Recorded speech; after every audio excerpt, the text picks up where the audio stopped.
Claims of weekend racial riots untrue.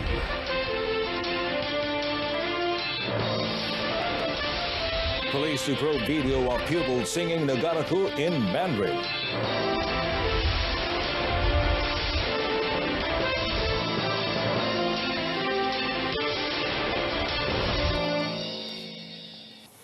Good evening, I'm Amin Carlos and welcome to News on 2. Deputy Inspector General of Police Dato Mazlan Mansour has dismissed as untrue claims of racial riots taking place this weekend.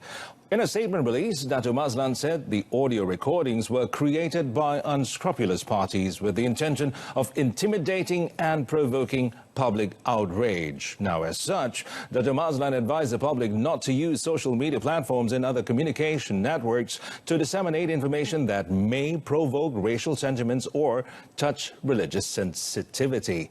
He also said the public should contact the police for verification purposes in the event of suspicious news. Dato Mazlan further noted that the police have issued a warning prohibiting the sharing and transmission of such news as it would affect the nation's harmony and peace. Recently, several audio recordings claim racist riots on 7th and 8th December will occur and have gone viral, telling people not to leave the house on those 2 days.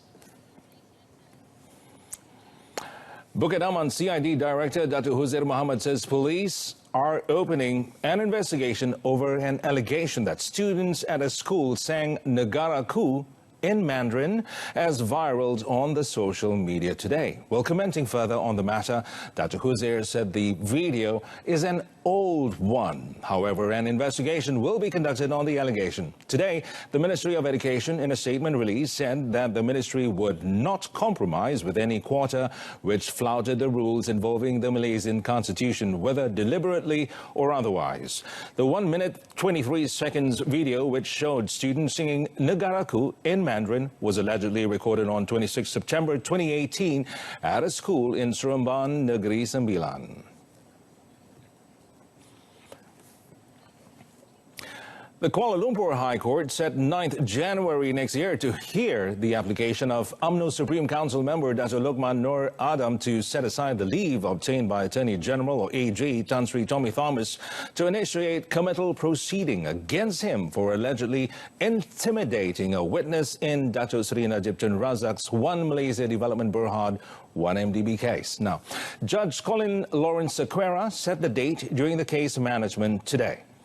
Now, earlier, Deputy Public Prosecutor Muhammad Mustafa P. Kunyalam, acting on behalf of the AG, informed the court that the prosecution had just received an affidavit from the defense team to set aside the leave obtained by the AG to initiate the committal proceeding. Well, he said the prosecution needed time to go through the affidavit and asked for 2 weeks to reply to it. Counsel Muhammad Farhan Muhammad Shafi represented Dato Lokman Nur. Meanwhile, on the prosecution's affidavit to amend the statement relating to the committal proceeding, Judge Sequeira said the court would deal with it after the hearing to set aside the leave to initiate committal proceeding concluded. Last 22nd October, Judge Sequeira granted leave for the AG to initiate committal proceeding against Dato Nur or Dato Lokman Nur for contempt of court acts perpetrated on 2 occasions on 25th September. Riza Shahriz Abdulaziz, who is the stepson of former Prime Minister Dato Sri Najib Tun Razak, has filed a representation to the Attorney General's Chambers or AGC for a review of the money laundering charges involving 1.25 billion ringgit, which was allegedly misappropriated from One Malaysia Development Berhad or 1MDB against him. Now, this was confirmed by Deputy Public Prosecutor Muhammad Mustafa P. Kunyalam after the case management, which was held in Chambers before Sessions Court Judge Rosina Ayub today. Well, the letter of representation was sent to the AGC last 18 November, and following which the court set 13 December for further case management to know the status on the representation. On 9th August, Sessions Court Judge Rosina Ayub set 6th January to 9th and 13th January to 16th for the trial. On 5th July, Riza, owner of Red Granite Pictures, pleaded not guilty to all 5 charges. The charges were framed according to Section 4, Subsection 1, Subsection A of the Anti-Money Laundering and Anti-Terrorism Financing Act 2001. The Seremban Sessions Court today sentenced a former account executive assistant with the Negeri Sembilan Islamic Religious Council, MAINS, to 3 years jail for criminal breach of trust involving 144,480 ringgit and 20 sen 8 years ago. The Judge Diana Madrazali handed down the sentence on Kamrizah Kamarudin, 49, after the accused pleaded guilty to 60 counts of CBT. Now, on all the 60 charges, the woman was charged with committing CBT by forging the signature of her employer and making false claims, for which payments were made through Bank Islam Malaysia Berhad checks to Maziela Enterprise, a company registered under her name. The offences were committed at Suite 1-2 Wisma Arab Malaysia, Jalan Tuanku Munawir in Seremban between 5th January 2011 and 24th September 2012. In mitigation, Kamrizah, who was unrepresented, said her husband died recently and she has a daughter to support. She told the court that the money she took was not for her personal use, but to pay off debts with the loan shark. Deputy Public Prosecutor Noralis Mat prosecuted. Well, 3 men, including 2 Iranians, were sent to the gallows by the Pulau Pinang High Court today for trafficking in methamphetamine drugs into the country 4 years ago. But Judge Dato Akhtar Tahir handed down the sentence on J. Balakrishnan, 63, and Iranians Muhammad Abbasi Yunus, 37, and Syed Mohsin Nabazikivaj Sarid Reza, 31, after finding that the prosecution had succeeded in establishing a prima facie case against them. However, another accused in the case, B. Lakshmi Devi, 56, was acquitted and discharged of the trafficking charge, as it was proven that she had no knowledge of the drugs. In his ruling, Judge Dato Akhtar said Lakshmi had proved that there were doubts whether she had knowledge of the drugs, and this was not challenged by the prosecution. Well, all of them were jointly charged with trafficking methamphetamine at a premise in Perindustrian Kecil Taman Seri Rambai, Seberang Perai Tengah at 10:10 p.m. on 20th August 2015. They were charged under Section 39B, subsection 1, subsection A of the Dangerous Drugs Act, and punishable under Section 39B, subsection 2 of the same law, read together with Section 34 of the Penal Code. Deputy Public Prosecutors Farah Aimi, Zainul Anwar and Nurul Fatin Hussein prosecuted, while lawyer Kitson Fong represented. Now, Yang di-Pertuan Agong Al-Sultan Abdullah Riayatuddin Al-Mustafa Billah Shah advised all the people to help flood victims, saying the responsibility does not rest with government departments alone.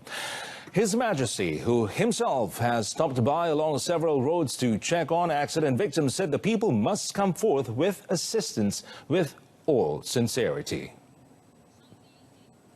Harap mereka yang bantu harus bantu dengan ikhlas, dengan mengambil kesempatan untuk menguntungkan diri sendiri ataupun semata-mata nak mencari undi ataupun semata-mata nak mencari nama untuk sendiri. Saya harap ini tidak akan berlaku dan bantulah dengan secara ikhlas. Speaking after being briefed by Pahang Police Chief Dato Abdul Jalil Hassan, His Majesty on the preparations to face floods in Pahang at the State Police Headquarters in Kuantan, His Majesty advised those who come forward to assist not to take advantage for self-gain or to seek popularity or votes. According to the King, helping people struck by disasters, including floods, portrays Malaysians as a society that shows concern for fellow citizens regardless of race suffering from misfortune. His Majesty also reminded all agencies managing the flood relief centres to be jointly responsible in ensuring that these places and their surroundings are well kept and not shirk the responsibility, thinking it is the job of some other agency. Al-Sultan Abdullah also said that information on the floods must be delivered early to the people, if possible with the latest technology, to enable them to make the necessary preparations to avoid losing property during the disaster.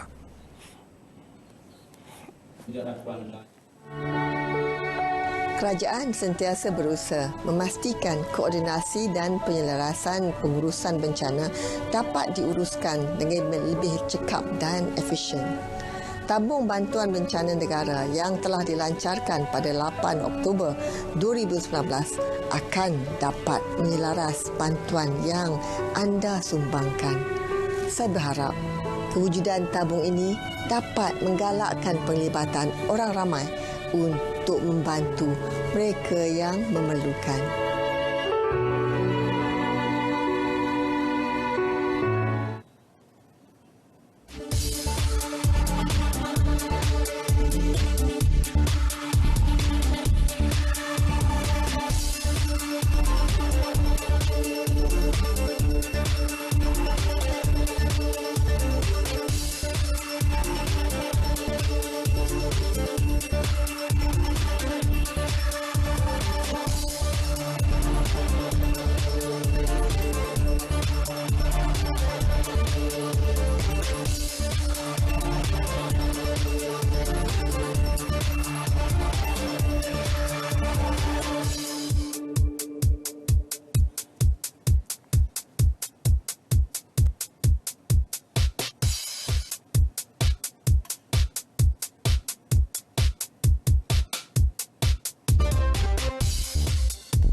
Coming up next, no domestic water tariff hike in Perak.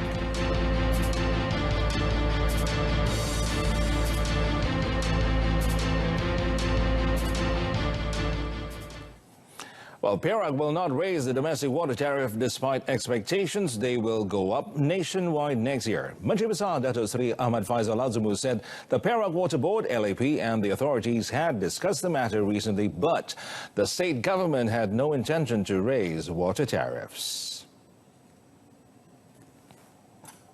Jika ada keperluan untuk menaikkan tarif, ianya hanya untuk perusahaan dan komersial. Ya. Untuk awam kita telah buat keputusan untuk tiada kenaikan buat masa ini. So at this point kerajaan berpandangan kita masih mampu untuk menanggung ataupun menanggung subsidi untuk pengguna domestik. He said this after visiting Jom Crazy Carnival at Aeon Big Falim in Ipoh today. He was responding to the Water, Land and Natural Resources Minister, Dr. Xavier Jayakumar, who said that all states had agreed in principle to implement water tariff adjustments by next year. Xavier said the ministry was still negotiating a number of matters before it was finalized, adding that he would hold discussions with the relevant states on the new water tariffs soon. Water tariffs have not been revised for the last 20 years. Now, Plus Malaysia bagged 6 awards at the Malaysia Public Relations Awards, or MPRA 2019. It was a proud achievement as it was the first time the highway concessionaire took part in the event. Well, the concessionaire company won gold for technology, employee relations, corporate branding, and best use of digital awards. They also won silver for the public sector and best use of digital awards. Plus Managing Director Dato Azman Ismail, in a statement, said the success would positively influence public perception of the company. And the awards, it added, proved that the company's objectives were realistic and had brought an impact to the public.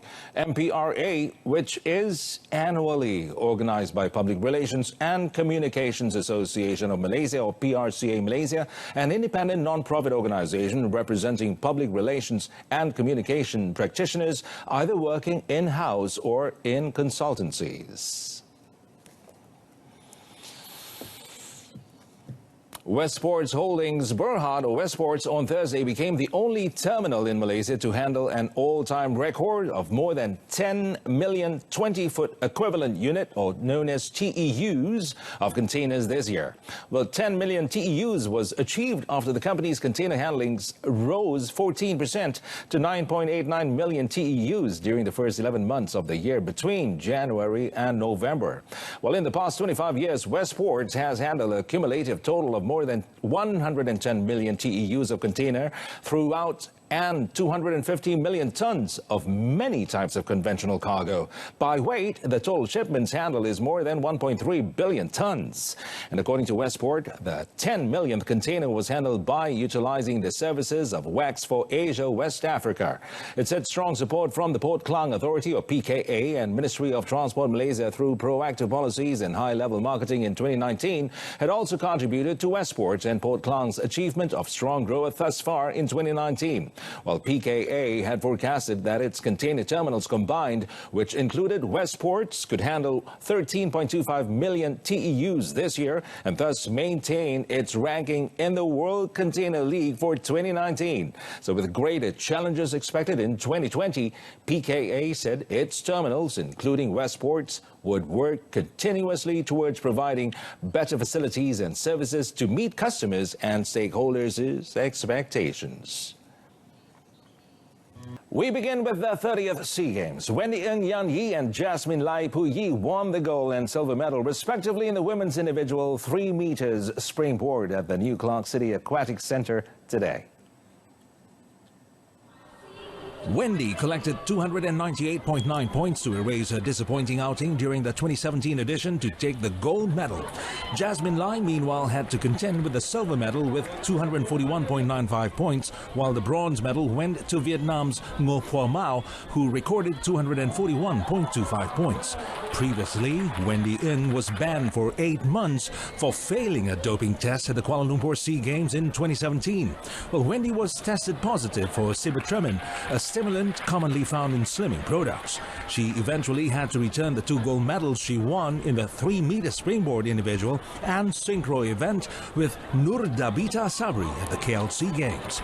For the record, Wendy Ng are among the 4 national divers who have qualified for the 2020 Tokyo Olympics, besides Pandalela Rinong, Leong Mun Yi and Nurdabita Sabri. National boxer Khair Aghiazlan Nazmi is far from satisfied, although he is already assured of at least a bronze in boxing at the 30th SEA Games in the Philippines. Now, after qualifying for the semi-finals of the new category of under 81 kilogram lightweight or light heavyweight, he is determined to go one step further and win at least the silver. The Kelantan-born boxer had featured in the under 64 kilogram light welterweight in 2011, 2013, 15 and 17 before switching to the under 81 kilogram category. In his 4 previous outings, he won a bronze in 2011 and 2013 but finished empty-handed in the next 2 editions. Saya nak cuba untuk tukarkan warna. Sebab saya janji dengan persatuan masa dekat Singapura saya nak bawa balik tingkat perak ataupun emas, tapi saya tewas. Dengan tuan rumah pada 2017 saya pun tewas juga. Tapi kali ini saya nak cuba buktikan yang saya dapat bawa balik tingkat perak ataupun emas dalam kategori baru.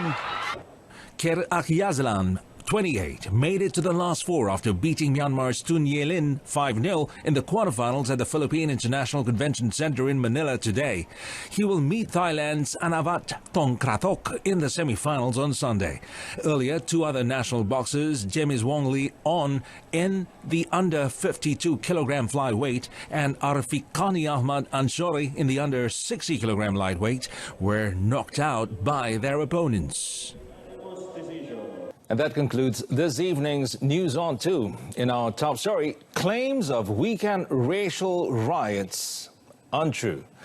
We'll be back at 12:30 tomorrow afternoon with more updates. Till then, I'm Amin Carlos, and from all of us here, wishing you a lovely evening ahead and a fantastic weekend starting tomorrow. Bye for now.